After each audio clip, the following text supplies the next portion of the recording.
السلام عليكم، صبحكم الله بالخير. امساء حطيت في الانستغرام ستوري واحدة الله يعافيها دزت لي هالفيديو وايد عجبني. سوت بوتشد ايج، يعني واحدة أجنبية سوت بوتشد ايج، بيضة مسلوقة بالماء أو ما أدري شنو يسمونها، المهم في الميكروويف.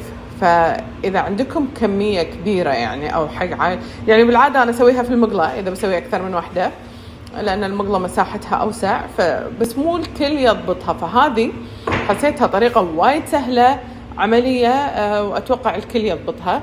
فهي شنو قالت بالفيديو؟ قالت نكسر البيضة ببادية. أنا حطيت بادية قاعدتها صغيرة علشان بيضتي لا تفرش، والبادية عميقة بحيث أن تكفي الماء يغطي البيضة للضعف، يعني يغطي البيضة عدل، الماء يكون فاتر بحرارة الغرفة. الحين الخطوة الثانية عقب ما كسرت البيضة في البادية، راح أحط ماي. كمية الماي لازم يغطي البيضة عدل، لأن على الصفار يعني عادي حطي بعيد شو أنه منبط. المهم الحين هذا الصفار تغطى. هذه التجربة بجربها كذي، إذا البيضة فرشت والبياض مايه كذي مع بعض بحط البيضة الثانية بجرب بشوية خل.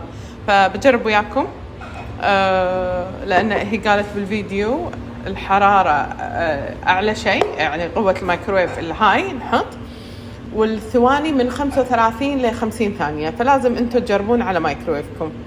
الميكروويف مالي في أقدر أتحكم في القوة، فبجرب 900 وبحط الثواني أول شيء 35 وبجرب 35 ثانية على 900.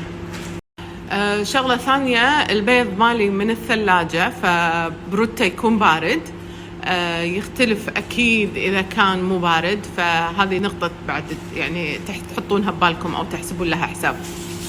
هذا بعد 35 ثانية ما صار ولا شيء. هذا بعد 55 ثانية بدأت تشوفون شوية قاعدة تصك. هذا بعد 70 ثانية. أنا أتوقع هي سوت تجربتها على بيضة بحرارة الغرفة مو بالثلاجة. تشوفون شلون صكت، بس للحين الصفار ما استوى، يعني يبي لها بجرب أحطها 10 إلى 15 ثانية زيادة.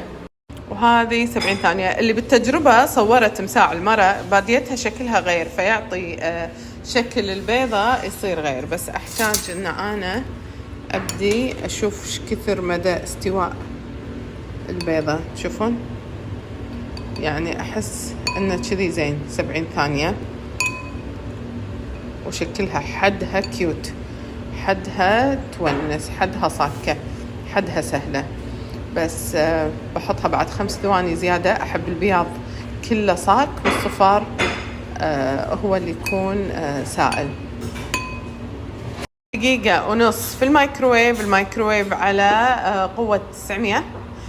لازم تجربون وكذي. بشوف أجربها الحين، بحطها بصحن وأحطها على الطاولة.